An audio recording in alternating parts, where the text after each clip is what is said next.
Estimados jóvenes, les saluda el profesor Seclen. Debido a que el internet está un poco dificultoso para hacer la conexión, estas últimas clases del curso de Física 3 se las estoy enviando grabadas para que tengan ustedes un mejor entendimiento, ¿no? Y puedan observar de manera correcta la clase. No así decirles que yo ya les había enviado un enlace o un canal que había creado en YouTube para que tú puedas revisar estos temas sobre física moderna, que son los temas de relatividad, eh, el tema también de física nuclear y el tema de física cuántica. Esos tres temas están puestos ahí en en ese canal para que tú lo revises, ¿no? Eso ya te he enviado hace semanas atrás. Asimismo, también está el tema de óptica, eh, el tema de electromagnetismo, ondas electromagnéticas, están explicadas por diferentes autores. He estado buscando también información, hay bastante, pero se tiene que escoger una información que hable de manera correcta, ¿no? Es así que todos esos temas ya están puestos, ¿no? Entonces lo que tú tienes que hacer es revisar, eh, tomar tus apuntes para que puedas dar un buen examen, que el último examen es todo lo referente a física moderna. Ya te dije que los temas son electromagnetismo, magnetismo. Cuando te hablo de electromagnetismo, magnetismo, te estoy hablando de lo que tú tienes que saber que es un campo magnético, cómo hallar una fuerza magnética, qué leyes se dan en el electromagnetismo y magnetismo, ¿no? Y cuando te hablo de óptica, en óptica tú tienes que ver eh, los fenómenos de refracción, reflexión. También te envié una clase grabada, ¿no? ¿Qué más te tienes en óptica? En óptica también tienes el tema de lentes, que eso sí lo hice en vivo, pero lo volví a, lo grabé a través de diversos problemas. Eh, y después viene el tema de física moderna, que son algunos puntos clave, ¿no? Como es el tema de relatividad, el tema de física nuclear y el tema de física cuántica, de los cuales en este momento algún grupo ya lo hizo con un grupo de física, ya lo hice esta clase en vivo, pero lo voy a volver a repetir debido a que no grabé esta parte. Entonces vamos a ver acá acerca del principio de relatividad newtoniana. Bueno, relatividad empieza primeramente con Newton, ¿no? Newton es el que empieza hablando de lo que es relatividad. Entonces Newton decía que los cuerpos se mueven con respecto a algo, ¿no? Si yo tengo, por ejemplo, acá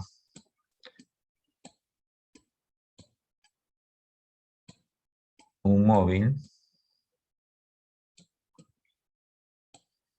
él decía que este cuerpo, en este caso este carro, se está moviendo con respecto a este árbol, ¿no? A este árbol él lo llamaba sistema de referencia, ¿ya? Sistema de referencia inercial, ¿no? Entonces, ¿por qué se comienza a estudiar la relatividad? Se comienza a estudiar porque este sistema de referencia no está en reposo, ¿no? Porque tú sabes que como planeta, la Tierra se encuentra en constante movimiento. Y nosotros no lo sentimos por su gran cantidad de masa, ¿no? Entonces, a partir de ahí se comienza a estudiar la relatividad, ¿no? Entonces, el cuerpo se mueve con respecto a un sistema de referencia.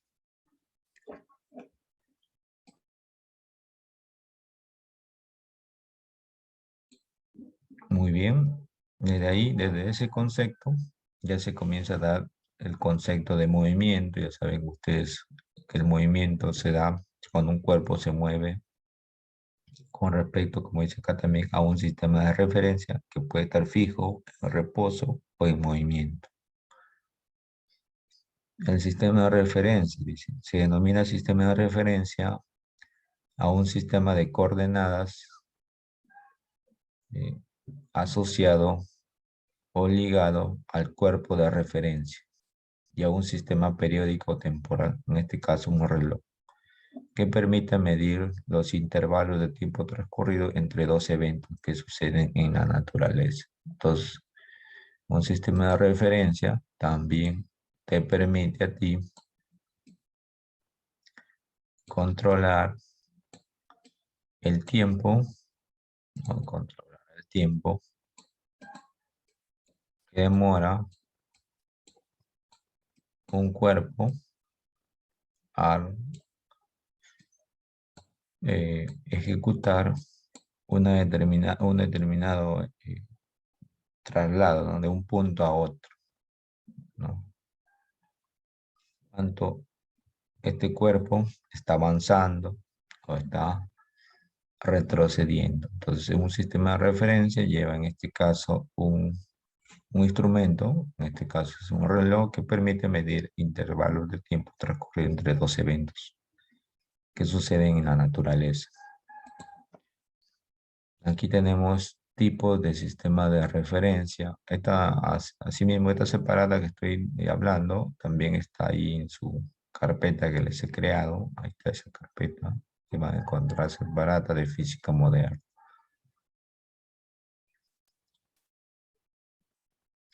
Bueno, acá tenemos un sistema de referencia que en este caso es esta persona, ¿no? Está observando el movimiento de esta nave, ¿no? Está moviendo con 200 metros hacia la izquierda, ¿no? Tiene una altura de 400 y una distancia horizontal de 300. Entonces, a partir de aquí yo observo el movimiento de este cuerpo, ¿no? Entonces, como ves acá, la velocidad es menos 200 porque está hacia la izquierda. Velocidad de A es la nave y O es el sistema de referencia, ¿no? O el observador. La velocidad de A con respecto a O es menos 200 metros sobre segundo. Y la posición, como puedes ver acá, 300, 400, ¿no? 300 y más 400 J, ¿no? Que es el vector posición de A respecto a O. Entonces acá vemos, dice, velocidad del avión con respecto al observador, ¿no? Dice, el observador O dirá, en el instante T medido por el reloj, el avión está a 300 metros a la derecha y 400 metros sobre él. Y se acerca a razón de 200 metros por segundo. Del mismo modo, un tripulante en el avión dirá que A dirá que O está en movimiento y se acerca a razón de 200 metros por segundo, mientras que él permanece en reposo, ¿no? Entonces aquí hay una especie de, se puede decir, de confusión, ¿no? Este observador ve que este cuerpo se está moviendo y persona que se encuentra dentro de la nave ve que el observador también se está moviendo hacia él, ¿no? O también permanece en reposo. Entonces ahí ya se comienza a hablar que el movimiento es relativo. También tenemos un sistema de referencia no inercial, es aquel que se encuentra acelerado, ¿no? Quiere decir que su aceleración es diferente de cero. Y aquí tenemos el principio clásico de la relatividad newtoniana.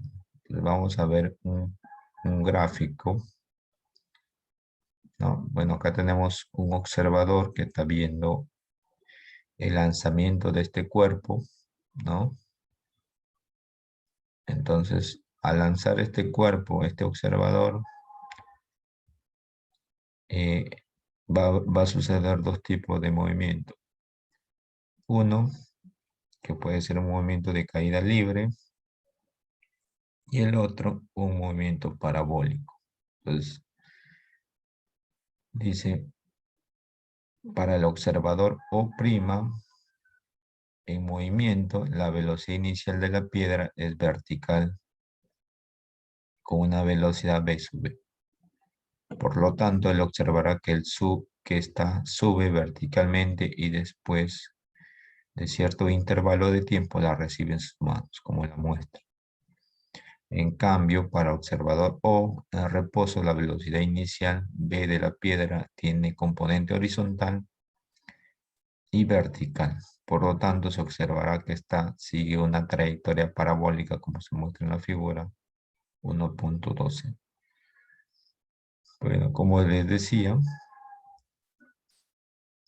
eh, el movimiento es relativo. Dependiendo quién es el observador, va a ver el fenómeno de distinta manera. Por ejemplo, como te dice acá, esta, esta persona que se está moviendo y él tira una piedra, él lo ve este movimiento como un movimiento de caída libre. Pero el observador que está en el reposo ve diferente. Él ve que el movimiento es un tipo de movimiento parabólico donde la velocidad es tangente a la trayectoria, ¿no? Y ustedes saben que el movimiento parabólico tiene dos componentes, una horizontal y una vertical, ¿no? Pues ahí ya viene lo que es algo de la teoría de la relatividad, pero desde el punto de vista de Newton. Después ya vienen las ecuaciones. Esas ecuaciones las dio Galileo, ¿no? Mediante las transformaciones de Galileo, ¿no? Aquí vemos, en este ejemplo, vamos a ver esta ecuación. Dice, el principio clásico de la relatividad considera que los tiempos transcurren simultáneamente para ambos observadores, es decir, los relojes sincronizados que ellos usan marchan iguales a medida que el coche cambia de posición. La figura muestra que cómo se observa, cómo se relaciona gráficamente la posición del coche A para ambos marcos de referencia. Entonces aquí vemos, miren, aquí tenemos un observador en reposo y un observador en movimiento, ¿no? Este observador en movimiento tiene una velocidad v en un cierto instante, ¿no? Después que ha transcurrido un tiempo, tiene una velocidad a. Ahora, este observador B ha recorrido una distancia a partir de este observador en reposo, x sub v. Esa velocidad se denomina entonces, estamos hablando de movimiento rectilíneo uniforme, velocidad por tiempo, ¿no? Porque es distancia es igual a velocidad por tiempo. Ahora, este observador A que se está moviendo, ¿no? Con respecto a este observador B, va a tener una velocidad, una distancia, perdón, entre A y B, que es esta A sobre B, ¿no? Y también va a tener una distancia a partir de este punto de reposo que va a ser X o A. Entonces, si tú ves en el gráfico ahí, tú puedes decir que X es igual, vamos a verlo acá, X o A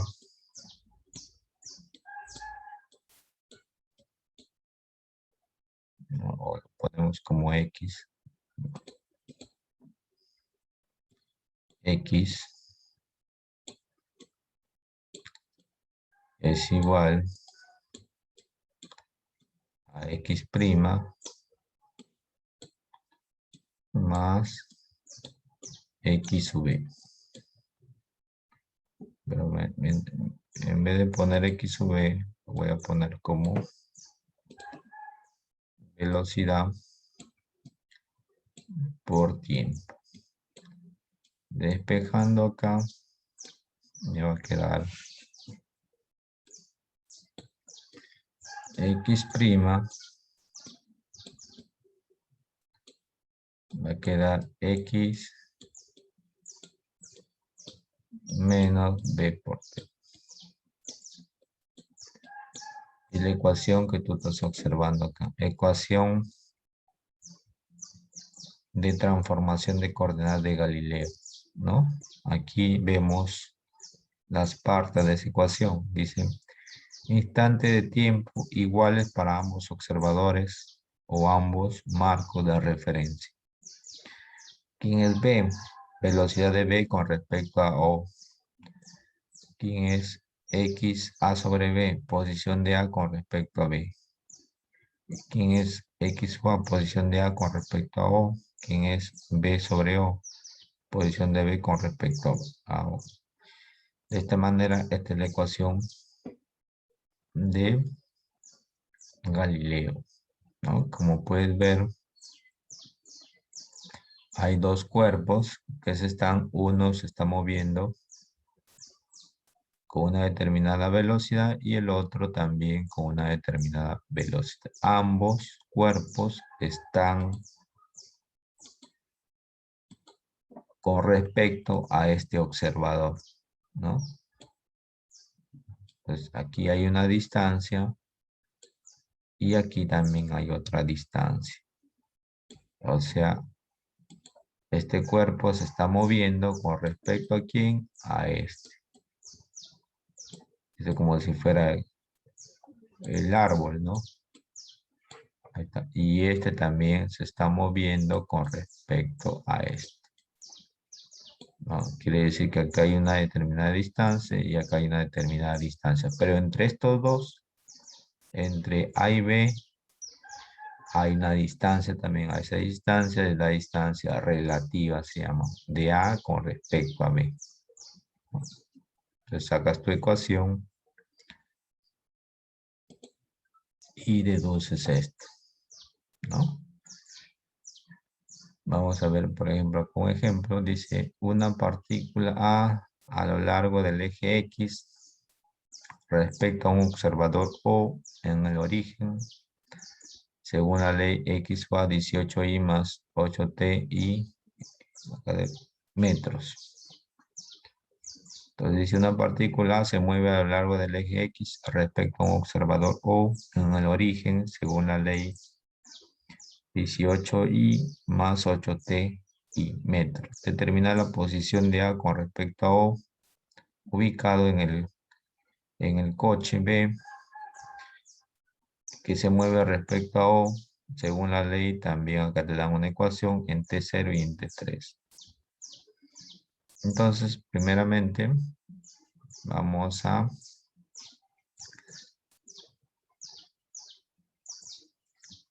observar lo que me están diciendo, ¿no?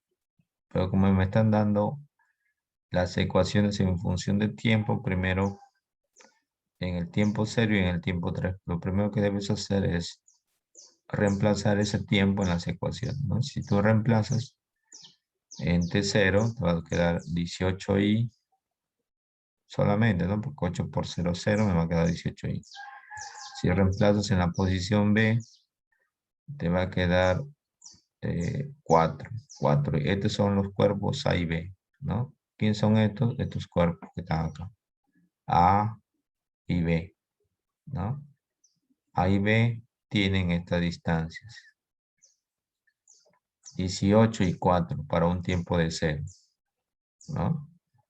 Entonces acá tenemos, que le dije que ya tenía 18, ahí está, y B tenía 4. ¿Cuál es la distancia de A con respecto a B? Simplemente restaría, pero 18 menos 4 me sale 14. Entonces, la distancia relativa de A con respecto a B, según lo que te pide el problema, es 14. 14. Ahí de esa manera sí haya una distancia relativa entre todo cuerpo. O también puede ser de A con respecto a O', ¿no? Que es el cuerpo que se está moviendo también, ¿no? O el sistema de referencia se está moviendo. Cuando vale 3 segundos, igual reemplazas en la ecuación que te están dando. Simplemente que acá te vale 3. Y me queda la posición de A con respecto a B, 23, ¿no? O sea, acá quedó 5, una velocidad de 5 y una velocidad de 8. Y las posiciones quedaron como 23 metros. Aquí lo que se ha hecho es para no estar reemplazando, simplemente restando las posiciones también. Puedes hacer eso. Sería 18 menos 4, me queda 14. 8 menos 5, 3. Después tú reemplazas acá el tiempo que es 3. 3 por 3, 9 más 14. Me da como resultado 23. ¿No? Las velocidades, una vez que ya tengas la ecuación de la velocidad relativa, ¿no? Tú sabes que esta es la ecuación de la velocidad relativa según Galileo. Si tú lo derivas a esta ecuación, ya sabemos que la derivada de una posición, porque esta representa la posición, me da como resultado la velocidad, ¿no? Entonces quiere decir que la velocidad también se hayan restando, la velocidad relativa también se haya restando la velocidad de A menos la velocidad de B. Tenemos, por ejemplo, me dan 8, un cuerpo que se mueve con una velocidad de 8 y un cuerpo que se mueve con una velocidad de menos 3. Si yo resto, ya sabemos que si me piden allá la velocidad de A con respecto a B, pues tú vas a restar A menos B. Sería menos 3, menos 8, tiene una velocidad relativa de menos 11. Porque también te pueden pedir la velocidad de B con respecto a A, entonces restarías B menos.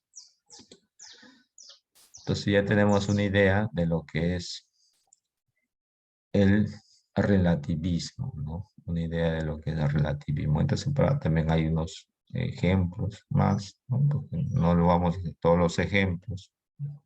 Queremos solamente dar el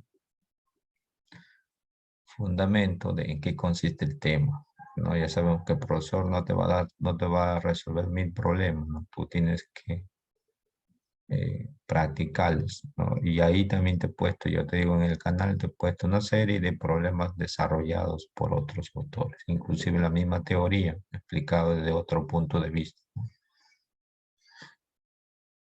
Entonces vamos a ver el enunciado del principio clásico de la relatividad.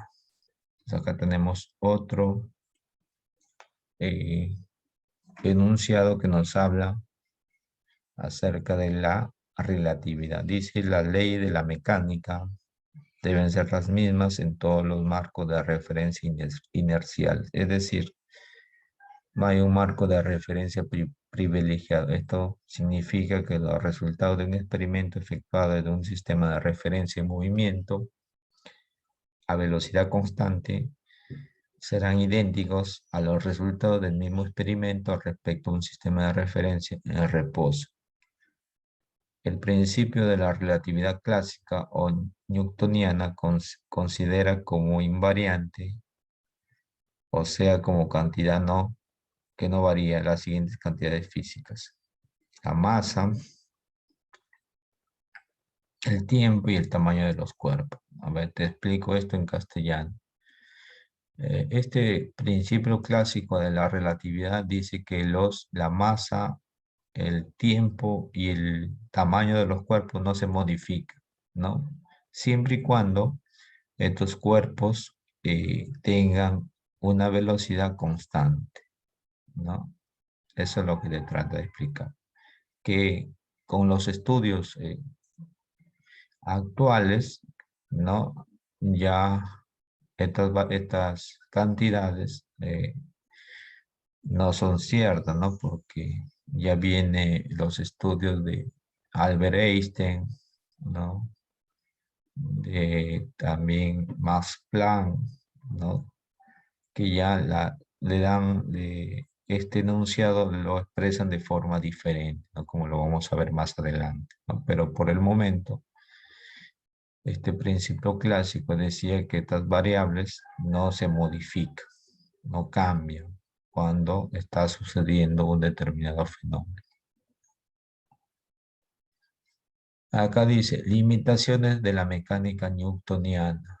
¿Cuáles son las desventajas de esta mecánica newtoniana? Es que ellos no investigaron a partículas que viajan a velocidades de la luz, ¿no? Por ejemplo, a nivel atómico tenemos cuerpos de menor dimensión que si tú los haces eh, acelerar con velocidades próximas a la de la luz, estas tres variables que no se modificaban, ahora ya se modifican, ¿no? Entonces, esa es la limitación de la mecánica newtoniana, ¿no? Lo puedes leer acá. Después viene ya otro estudio de la mecánica, de la relatividad dado por Lorentz, ¿no? A través de las transformaciones de Lorentz, ¿no? Ya un poco se va acercando ya a la relatividad de Albert Einstein. Entonces acá tenemos, por ejemplo, eh, lo mismo que dijo Galileo, lo mismo, casi es el mismo principio, pero si te das cuenta, en sus ecuaciones ya ingresa este parámetro, ¿no? Este parámetro.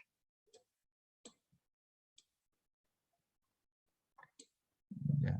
Ingresa ese parámetro o a la distancia que tú vas hallando, le multiplica por esa constante, ¿no?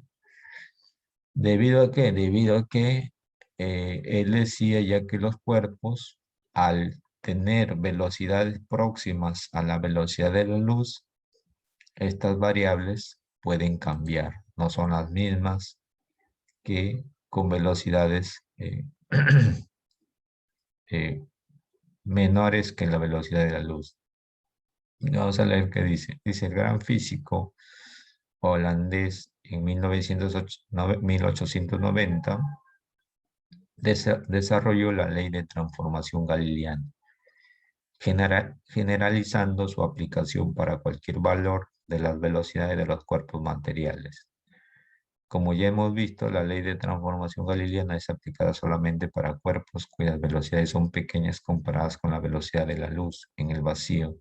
Sin embargo, la ley de transformación de Lorentz es aplicable a cuerpos con velocidades muy grandes, es decir, con velocidades comparables con la velocidad de la luz, ¿no? Como te decía, según Lorentz, estas cantidades cambian cuando los cuerpos tienen velocidades parecidas a la velocidad de la luz, ¿no? La distancia se multiplicó por este factor. Ahora, ¿qué es este factor? Acá lo tenemos.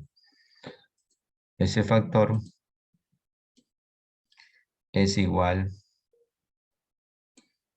a 1 sobre la raíz cuadrada de 1 menos b, que es la velocidad del cuerpo, sobre la velocidad de la luz, todo elevado al cuadrado, ¿no? Entonces, si tú reemplazas en la distancia relativa, ¿no? Te va a quedar esta ecuación, ¿no? Ya te dije que es lo mismo que decía Galileo, pero multiplicado por este factor.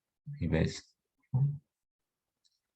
Entonces acá sería, si tú esto lo factorizas, quedaría x menos b por t. A reemplazar esto acá, le va a quedar esta ecuación que estás observando,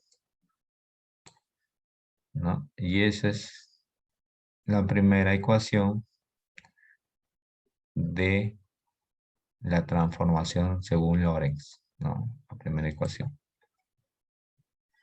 De esa ecuación, tú puedes hallar también el tiempo, ¿no?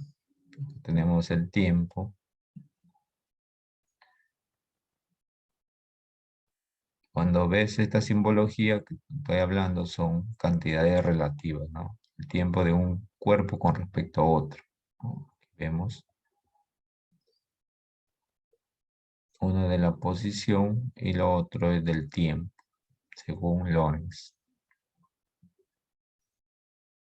Y bueno, aquí tenemos ya, esto es cuando ya está esta constante se hace casi igual a cero, ¿no? Si ambas velocidades son iguales, aquí, supuestamente se anula, 1 entre 1 me va a quedar 1, ¿no?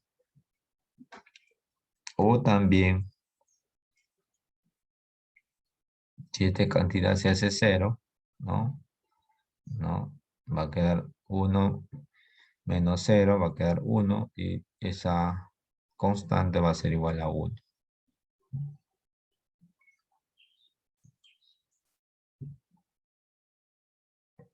Bueno, acá tenemos la velocidad.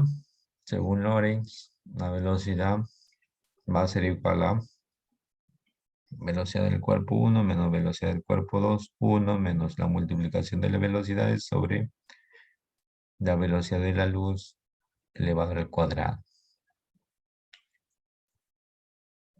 Acá igual, si la velocidad del cuerpo es menor que la velocidad de la luz, esta variable se hace cero, ¿no? Queremos ver un ejemplo. Vamos a ver este ejemplo. Dice, dos naves espaciales A y B se mueven horizontalmente en la dirección opuesta. ¿Cómo se muestra en la figura? Un observador O en la Tierra mide la rapidez de A y B, resultando estas velocidades 0.65 y 0.75 veces la velocidad de la luz. Respectivamente, determinar el modo de la velocidad de A con respecto al observador O ligado a B. Bueno, bien, hay dos cuerpos, dice, que vemos en la figura, que se mueven con velocidades de 0.75 c y 0.65. Sí, este es el cuerpo A y me piden la velocidad de A con respecto a B. Según Lorentz, esas velocidades son la velocidad de A menos la velocidad de B, 1 menos la multiplicación de velocidades sobre la velocidad de la luz al cuadrado, ¿no? Entonces tú reemplazas en ambas en ecuación, y también en el reemplazo, multiplicas este punto, no vayan a pensar que es una multiplicación cualquiera, es una multiplicación escalar, que tú lo ves cuando llevas el curso quizás de mecánica, producto escalar se llama, ¿no? Un producto escalar. Por eso al multiplicar I por I, se hace 1, pero no, queda esto de acá. Bueno, resolviendo todo eso, me va a quedar menos 0.94 veces la velocidad de la luz por I, ¿no? Por I. Ahora, si tú le quieres hallar su magnitud, va a quedar positiva, ¿no? 0.94 veces la velocidad de la luz. Queda reemplazando esta velocidad de la luz, 3 por 10 a la 8, me queda 2.82 por 10 a la 8 metros sobre segundo, ¿no? Como puedes observar acá, aquí lo que se hace solamente es aplicar la fórmula y reemplazar los datos correctamente, ¿no? Bueno, acá ves otro ejemplo, ¿no? Un cuerpo, en este caso una moto y una pelota que son lanzadas con diferentes velocidades, ¿no? igual aplica la misma situación, la misma situación. Si te piden la velocidad de la pelota con respecto a la moto, tienes que aplicar la fórmula correctamente, ¿no? Velocidad de la pelota menos velocidad de la moto entre uno menos la multiplicación de las velocidades sobre la velocidad de la luz al cuadrado, ¿no? Reemplaza los datos y te queda una velocidad de la pelota con respecto a la moto desde, aquí sería 0,5 c menos, bueno, aquí te están dando este parámetro, en este ejercicio te están dando esto, ¿no? Que vale 0,5, la velocidad de la pelota que no sabes cuánto es y la velocidad de la moto, que es esto.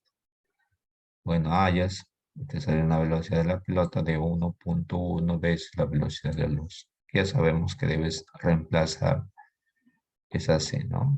Este problema, leamos, dice, un motociclista veloz se mueve con una velocidad de 0,6 y pasa al lado de un observador o estacionario en la pista, como se muestra en la figura.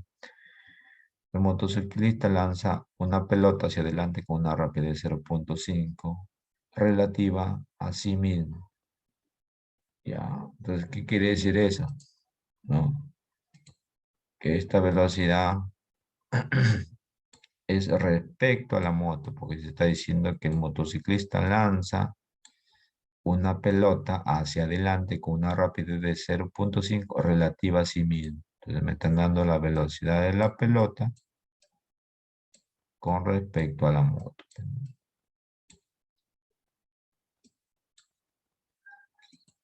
Con eso ya lo puedes eh, obtener el resultado, ¿no? Esta velocidad de la pelota con respecto a la moto, 0,5. Ahora vemos ya la teoría de la relatividad según el científico Albert Einstein, ¿no? Según la teoría de la relatividad según Albert Einstein, él propuso dos teorías, una teoría llamada teoría de la relatividad especial o restringida y otra teoría llamada teoría de la relatividad general. No, dice el término especial o restringida se refiere a los fenómenos físicos, serán referidos solamente a sistemas de referencia inerciales, es decir, aquellos marcos de referencia en reposo o con movimiento rectilíneo uniforme. Vamos a ver en qué consiste esta primera teoría de la relatividad especial o restringida, ¿no? Dada en 1905. Vamos a ver el primer enunciado. Dice, la ley de la física son las mismas para todos los sistemas de referencia inercial, es decir, aquellos marcos de referencia inerciales que están a reposo o con movimiento rectilíneo uniforme, unos con respecto a otros. Y entonces acá dijo, eh, el primer postulado dice que los cuerpos van a realizar un movimiento dependiendo del sistema de referencia que están utilizando. Generalmente, este sistema de referencia va a ser un sistema de referencia en reposo o con movimiento rectilíneo uniforme.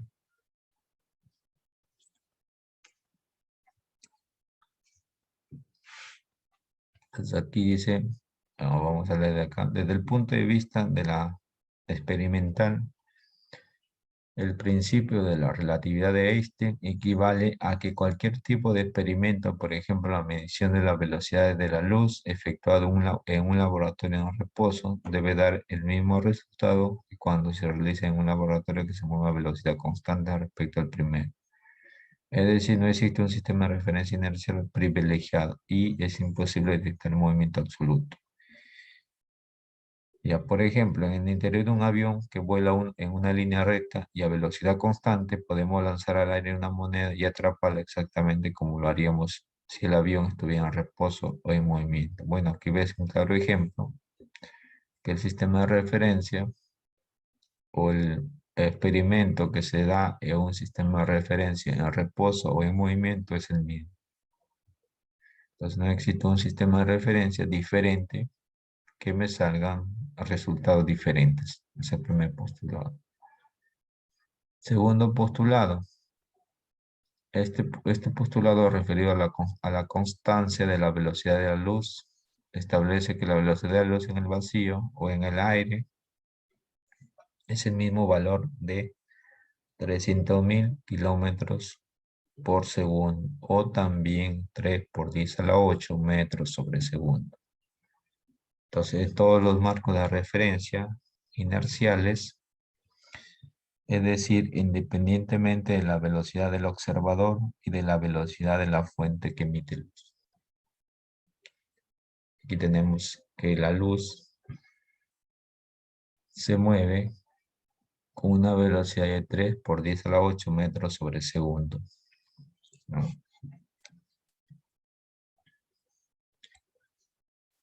Dice, relatividad de los tiempos, de los intervalos de tiempo y de las longitudes. Bueno, acá te dice que las variables que habíamos visto, masa, tiempo y tamaño de los cuerpos no varían según Newton, pero según Albert Einstein ya hay una diferencia, ¿no? Como es el tiempo, dice dilatación del tiempo. Dilatación, se puede decir, en términos de dilatación, dilatar el tiempo, se puede decir que retrasar, ¿no? Significa dilatar el tiempo. Entonces, en relatividad, entonces el tiempo se retrasa, se puede decir, ¿no? El tiempo se demora cuando los cuerpos viajan a la velocidad de la luz, ¿no? Y un claro ejemplo de esta dilatación en el tiempo es una paradoja de dos personas hermanas. Una se queda en la Tierra y la otra se va a realizar vuelos espaciales, ¿no? En otros planetas. Entonces, cuando viene a su hermano lo encuentra eh, de mayor edad y él sigue siendo joven. Pues, ¿qué ha pasado ahí? No. Para la persona que estaba en la Tierra, el tiempo ha continuado en forma natural, ¿no?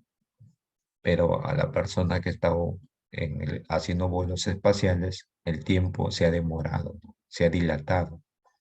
Es así que no ha pasado para él mucho tiempo. Entonces, ese es un ejemplo claro de la relatividad. Pero eso sucede, ¿cuándo va a suceder eso? Cuando los cuerpos tengan velocidades cercanas a la velocidad de la luz. Vamos a leer lo que dice. Una consecuencia de la transformación de Lorentz es la relatividad de los intervalos de tiempo entre dos sucesos o eventos en la naturaleza. Lorentz ya había establecido que el intervalo de tiempo que demora un acontecimiento en la naturaleza no es el mismo para todos los marcos de referencia inerciales. Es decir, dos relojes idénticos ligados a marcos de referencia inerciales diferentes marcan diferentes intervalos de tiempo. No marchan al mismo tiempo. Veamos cómo varían los intervalos de tiempo para diferentes marcos de referencia inerciales partiendo de un experimento simple, ¿no? Dice, consideremos un coche que se mueve hacia la derecha con velocidad v. Como se muestra en la figura, un espejo se fija en el techo del vehículo mientras que el observador oprima en reposo respecto al coche sostiene en sus manos una linterna fuente de luz. Bueno, acá tenemos una linterna. La luz hace ese tipo de movimiento, ¿no? Como hay un espejo arriba, lanza el rayo de luz, choca y se va hacia la parte de abajo, ¿no? Realizando ese tipo de movimiento. Entonces acá vemos h de ida más h de vuelta, que es lo mismo, porque la misma altura, es igual a velocidad por tiempo. Despejando acá, 2h sobre c. Es el intervalo de tiempo según este observador, ¿no? Ahora dice, consideremos ahora el mismo acontecimiento, pero visto de observador, ¿no? Entonces, según este observador que está dentro de del carro, la luz ha hecho ese movimiento, ¿no? Una ida y una bajada, encontrándose este tiempo. Pero para este observador, la luz hace este movimiento. Para este observador que está en reposo, un movimiento diferente. Encontrando el tiempo, ¿no? Encontrando el tiempo, aplicamos las ecuaciones de la mecánica newtoniana. Encontramos que el tiempo, vemos acá, que el tiempo es esto de acá, ¿no? Es diferente. Entonces acá aplicas Pitágoras para hallar, porque la luz ha hecho este recorrido, ¿no? Se aplica Pitágoras, ya sabemos que esto es esta distancia de velocidad por tiempo, pero como es dos veces que hace el mismo movimiento, sería entre dos, ¿no? Divide entre dos. Esta es la altura, aplica Pitágoras, y esta sería velocidad por tiempo entre dos, ¿no?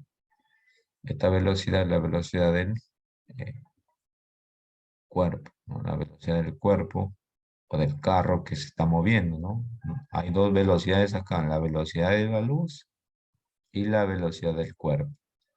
La velocidad de la luz que se mueve en esta dirección y la velocidad del cuerpo que se está moviendo en la dirección horizontal según el observador y según este experimento que se está haciendo, ¿no? Entonces, aquí encuentras distancia, velocidad por tiempo, porque como son distancias iguales, sería velocidad por tiempo entre dos. Y esta es la altura h. Si tú aplicas Pitágoras en cada uno de los triángulos, te queda esto como ecuación, ¿no? Despejando, h sería esto, ¿no? Aquí sería factorizando, c cuadrado variación de t sobre 4, factorizas, despejas variación de t, esto pasa a multiplicar acá, esto pasa a dividir, y como es variación de t al cuadrado y le sacan la raíz cuadrada, te sale esta ecuación. Pero como esta ecuación, esto tú ya sabes cuánto es, que es el tiempo según el primer observador que estaba dentro de del carro, ¿no? Es esto, reemplazas y te sale esta ecuación, ¿no? Esa es la deducción de la ecuación de la dilatación del tiempo. Y este factor ya lo habíamos visto en las transformaciones de Lorentz, ¿no? Que es el factor lambda, ¿no? Entonces aquí me sale la primera ecuación de dilatación del tiempo según Albert Einstein, ¿no? Entonces aquí vemos que ese fenómeno se dan en las velocidades próximas a la velocidad de la luz, ¿no? Y se hacen mayormente en los experimentos cuando se trabaja estudiando otras partículas como es el muón, las partículas que se encuentran dentro del núcleo atómico, que no solamente son los electrones ni los protones, son partículas adicionales, ¿no? Que viajan a velocidades próximas a la velocidad de la luz. Haciendo acelerar esas partículas se cumple este principio, ¿no? Se cumple este principio de dilatar el tiempo.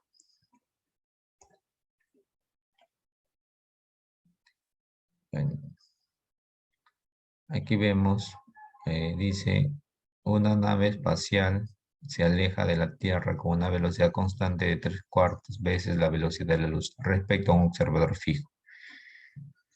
El tripulante de la nave y el observador terrestre están provistos de relojes idénticos en cierto instante. El tripulante de la nave mira su reloj y se percata que este marca un intervalo de tiempo de 6 horas. ¿Cuál es el intervalo de tiempo que marca el reloj del observador en la Tierra? Bueno, Este 6 horas es el tiempo que marca la persona que se encuentra dentro de esa nave, ¿no?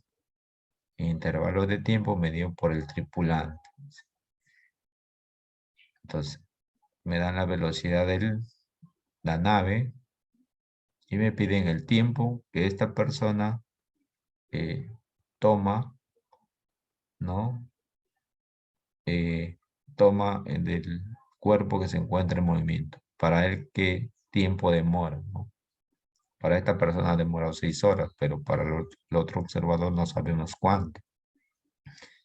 Y eso es lo que te pide. Entonces, tú haces tu ecuación según la dilatación del tiempo. El tiempo está dado de esta manera. Lo que te toca hacer es reemplazar, ¿no? Esto vale 6, esto vale 3/4 veces de la velocidad de la luz al cuadrado sobre ese cuadrado. Bueno, reemplazando te queda 24 entre raíz de 7, 9 horas. Como ves, para la persona que ha estado moviéndose en esta nave con velocidades próximas a la velocidad de la luz, ha pasado 6 horas, pero para esta persona que ha estado en reposo y en la Tierra, ha pasado 9.1 horas, ¿no? Eso te trata de explicar el primer principio de la relatividad con respecto al tiempo, ¿no?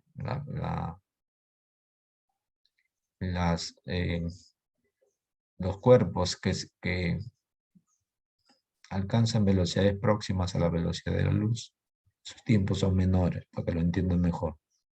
Y los cuerpos que están en el reposo, sus tiempos son mayores.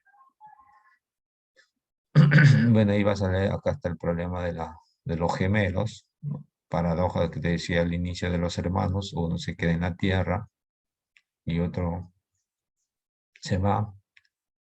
Cuando regresa, este hermano está anciano y el otro no ha pasado mucho tiempo, ¿no?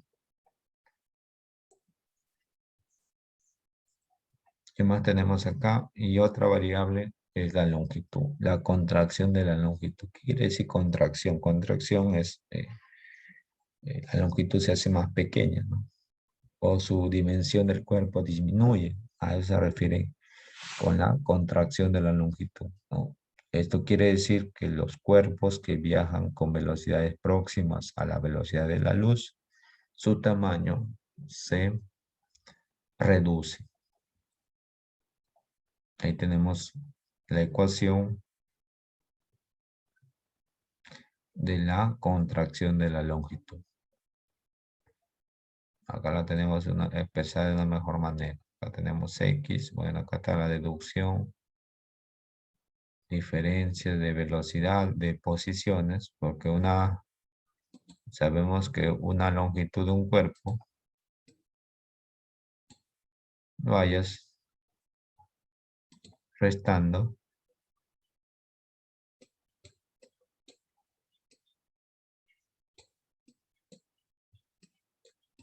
sus posiciones, ¿no? Entonces tú lo que quieres hallar es esta L. Entonces, ¿cómo lo haces? Si este es mi sistema de referencia, restas x sub b menos x sub a, ¿no? Y vas a hallar esta distancia, es lo que se está haciendo acá. Ahora tú reemplazas según las transformaciones, ¿no? Te queda esta ecuación, y sabemos que esto de acá, x sub a menos, vamos a borrar, x sub b, perdón, menos, esto debe ser a, he visto un pequeño error, esto debe ser a, x sub b menos x sub a es la longitud del cuerpo que permanecía en la Tierra, y x sub b' menos x sub a' es la longitud del cuerpo que tiene cuando alcanza velocidades próximas a la de la luz, ¿no? Si tú reemplazas esas variables y despejas, que lo que tú quieres hallar es L, la longitud de los cuerpos en reposo, o la longitud que mide el observador que se encuentra en la Tierra, ¿no? Cuando es L', ya sabemos que es la longitud del cuerpo en movimiento, y L es la longitud del cuerpo en reposo. Multiplicas y te queda L' por raíz de 1 menos B cuadrado sobre C cuadrado. Esta es la ecuación de la contracción de la longitud. Ahí te explica todo, ya te dije ya qué significa cada uno de los términos. Ve la rapidez de la barra respecto al observador O. C, la rapidez de la luz en el vacío. L' es la longitud propia medida por el observador prima. L, la longitud de la barra medida por el observador O. Y ahí tenemos qué pasaría si este término se hace aproximado a 1. Pues quiere decir que la longitud de la Tierra es igual a la longitud en movimiento. Aquí tenemos, ¿no? Bueno, acá tenemos un claro ejemplo de lo que es contracción de la longitud. Acá tenemos velocidad del cuerpo 0. Conforme este cuerpo va alcanzando velocidades próximas a la velocidad de la luz, como ves, su longitud se está contrayendo. Bueno, acá tenemos un pequeño ejemplo. Dice la longitud de una barra medida por un observador en una nave espacial es 5 metros. La nave espacial se mueve con una rapidez de 4/5 partes la velocidad de la luz respecto a un observador fijo en la Tierra. ¿Cuál es la medida de la longitud de la barra para el observador fijo en la Tierra? Entonces ahí tenemos los datos. Aquí me están dando que esta longitud del cuerpo que se está moviendo es 5 metros. Te están dando la velocidad del cuerpo y te piden cuánto vale la longitud de L de este mismo cuerpo, pero para la persona que se encuentra en la Tierra, ¿no? Es reemplazar datos. Reemplazar datos, simplificar, y te queda una longitud de 3, ¿no? Una longitud de 3. Bueno, aquí vas a ver otros ejemplos y vamos a finalizar esta primera parte, que era la clase que teníamos que hacer con la masa relativista, ¿no? Dice, experimentalmente se ha demostrado que la masa de un cuerpo partícula moviéndose con una velocidad v constante respecto a un observador O, como se muestra en la figura, es mayor que la masa del mismo cuerpo medido por el observador O'. Es decir, la masa aumenta con la velocidad relativa. Si m sub 0 es la masa en reposo respecto al observador O', entonces la masa m, denominada masa relativista medida por el observador O, está dada por la ecuación. Bueno, acá vemos la ecuación. Dice que la masa aumenta, ¿no? La masa relativista aumenta. Entonces acá tenemos esta m sub 0, que es la masa del cuerpo que se encuentra en movimiento. Y esta m es la masa relativista que ve o el observador que se encuentra en reposo, ¿no? Dice m sub 0, masa en reposo, medida por el observador O'. B, ya sabemos que B y C son las velocidades del cuerpo y de la luz. Y M, la masa relativista medida por el observador O. No te olvides, esta M sub 0 es la masa del cuerpo medida por la persona que se está moviendo, ¿no? Es M sub 0. Y M es la masa que observa este observador que está en reposo, ¿no? Lo mostramos acá.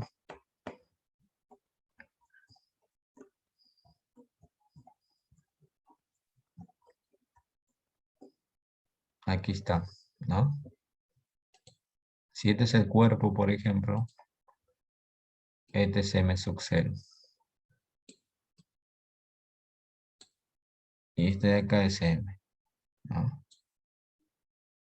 Este es lo que observa m sub 0, es lo que observa esta persona en movimiento y m es lo que observa esta persona en reposo, ¿no? Para que no te confundas sin aplicar la fórmula, ¿no?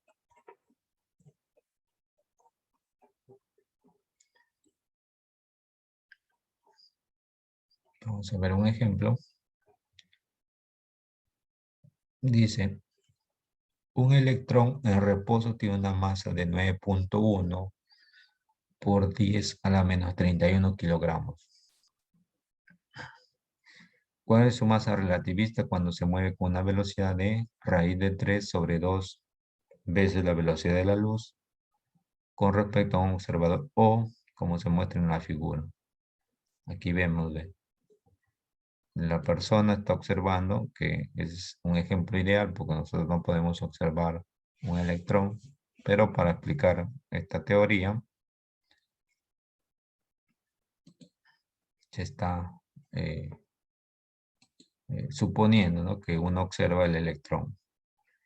Esta M que te están dando, ¿no? Me piden, dice, ¿cuál es su masa relativista cuando se mueve con la velocidad de raíz de 3 sobre 2 veces la velocidad de la luz respecto a un observador inercial O?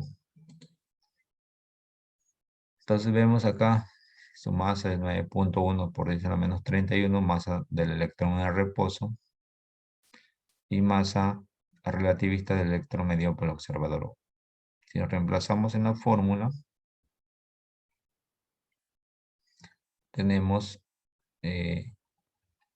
1 menos esta velocidad que es raíz de 3 sobre 2c, ¿no? Bueno, simplificamos toda la operación matemática y nos queda que m es igual a 2 veces la masa en reposo. Reemplazando, me queda 2 por 9.1 por 10 a la menos 31, me queda 1.82 por 10 a la menos 30.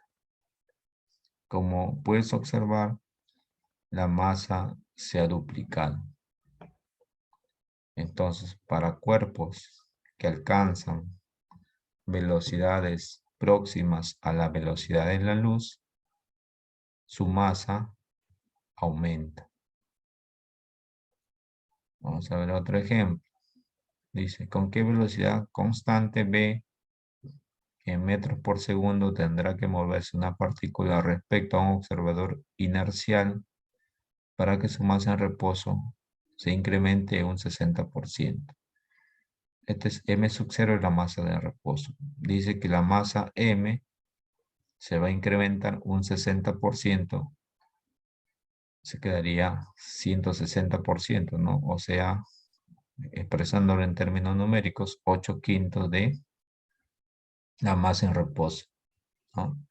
Leemos el problema de nuevo. ¿Con qué velocidad constante v tendrá que moverse una partícula respecto a un observador inercial para que su masa en reposo se incremente en un 60%?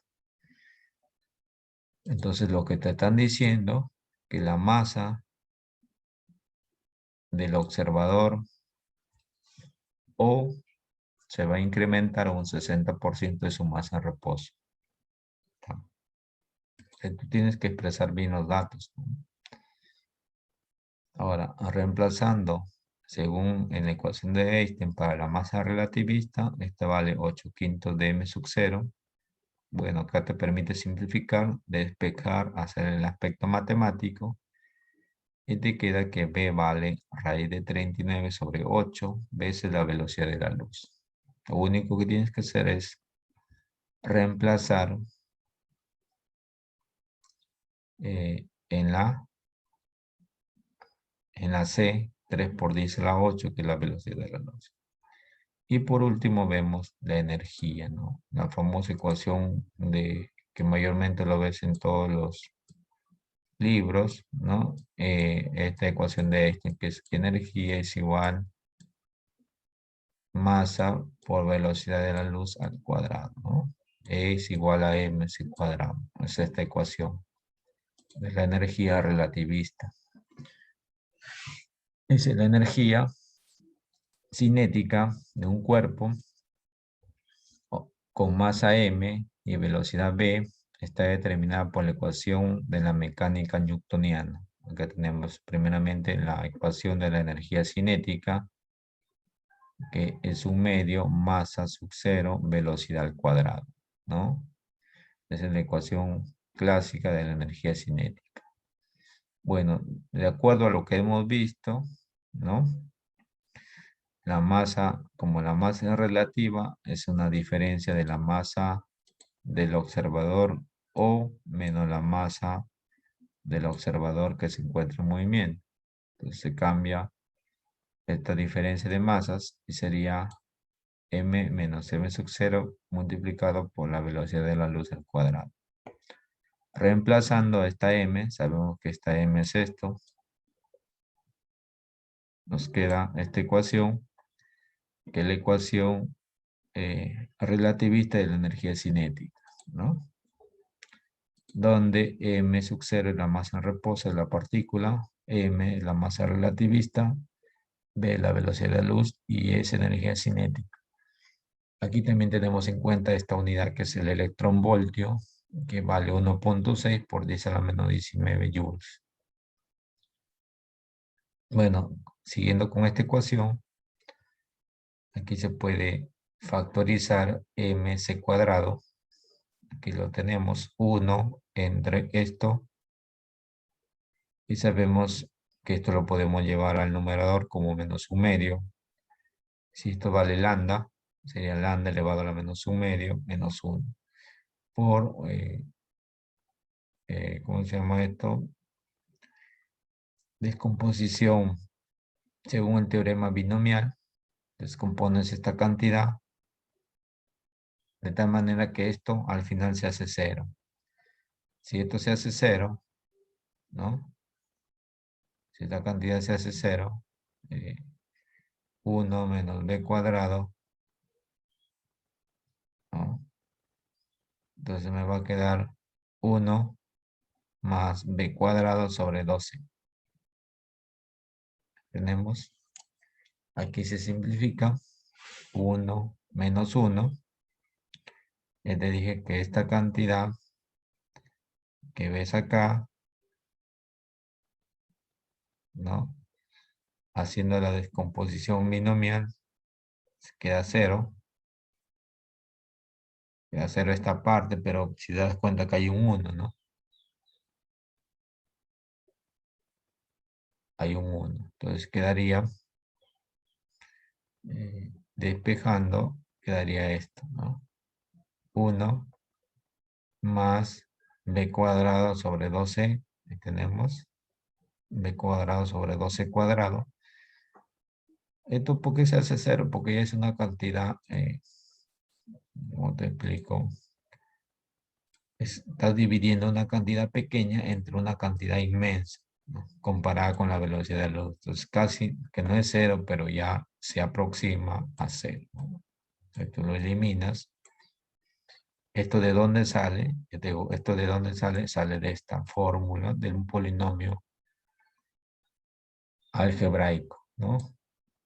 1, acá está el 1, y x viene a ser b sobre c elevado al cuadrado. Está reemplazando acá en esta ecuación. Entonces, 1 menos b cuadrado sobre c cuadrado menos un medio, queda 1 más b cuadrado sobre 12 cuadrado. Eso, a reemplazarlo acá y a reemplazarlo en la ecuación, ¿no? De tal manera que se va el 1, te queda b cuadrado sobre 12 cuadrado, se elimina el c cuadrado y te queda un medio masa sub 0 b cuadrado, ¿no? Que es la ecuación de la energía cinética. Ahora, a esta diferencia de energías, de masas, perdón, lo puedes llamar variación de masa y me queda que la energía sería variación de masa por la velocidad de la luz al cuadrado, que generalmente tú lo ves así, ¿no? Es igual a m C cuadrado. Ahí está. Vamos a ver un ejemplo para finalizar esta clase, que era hablar de la teoría de la relatividad. Un electrón en reposo de masa 9.1 por 10 a menos 31 kilogramos determina su energía relativista cuando alcanza una velocidad de a raíz de 3 sobre 2 respecto a un observador inercial o como se muestra en el gráfico. Bueno, aquí tenemos casi el mismo problema cuando hallamos la longitud, la masa o el tiempo. Simplemente que aquí me están pidiendo energía, ¿no? Si yo aplico la ecuación de la relatividad, m menos m sub 0 por c cuadrado. Esta m, primeramente tengo que hallarlo, ¿no? Que es la ecuación de la masa relativista. Acá tenemos. Vayamos o lo reemplazamos acá. Reemplazando los datos, me queda que esta m vale 2m, 2 veces la masa sub 0. Ahora la reemplazo. Esta m vale 2m sub 0 menos m sub 0 me va a quedar una m sub 0, m sub 0 por c cuadrado. Como ya sé que la masa m sub 0 es la masa en reposo, reemplazando, me va a quedar 8 por 10 a la menos 14 joules. No se olviden que la energía es el joules. Entonces, esta primera clase, que es la clase que tocaba hoy día, ¿no? Está siendo grabada para que tú lo puedas observar. Esta PDF, este PDF de esta teoría, la puedes encontrar también en la carpeta de Física 3. Y después de esta clase viene ya también la clase de efecto fotoeléctrico. Hay también efecto Compton, que también, si en caso las condiciones del internet también, lo voy a hacer, ¿no? Lo voy a grabar. Ya te dije que las clases, mientras que tú estás escuchando en tu clase cómodamente, yo voy a seguir grabando las clases, ¿no? Para que tú puedas tener esa facilidad de observar mejor. ¿Ya? ¿Debido a qué? Debido a que hay problemas de conectividad con el internet, ¿no? Pero cualquier consulta que tú puedas tener, ahí está el delegado de cada grupo para que lo hagas y me consulte a mí, ¿no? Me consulte a mí cualquier pregunta que tú quieras, ¿no? Para eso está el delegado, para que te informe, ¿no? Ya depende de ti si lo revisa la clase, ¿no? Si te da la gana, lo revisas. Si no te da la gana, no lo revisarás, ¿no? Es que esta clase va a estar en YouTube. Ya sabemos que la plataforma YouTube, una plataforma que te permite ver una serie de videos, ¿no? Así como esa canción que está de moda. Ahí, esta clase ya la había puesto, o la que he visto, la clase anterior que he puesto de óptica, de todo el grupo solamente lo han visto 7, ¿no? 7, pero cuando ponen una clase, un video de música, hay como 3 millones de reproducciones, ¿no? Y como te digo, depende de ti. Depende de ti que observes la clase grabada, ¿no? Se está haciendo el mayor esfuerzo para que tú puedas observar o escuchar esta clase. Entonces, cualquier pregunta a tu delegado, ¿no?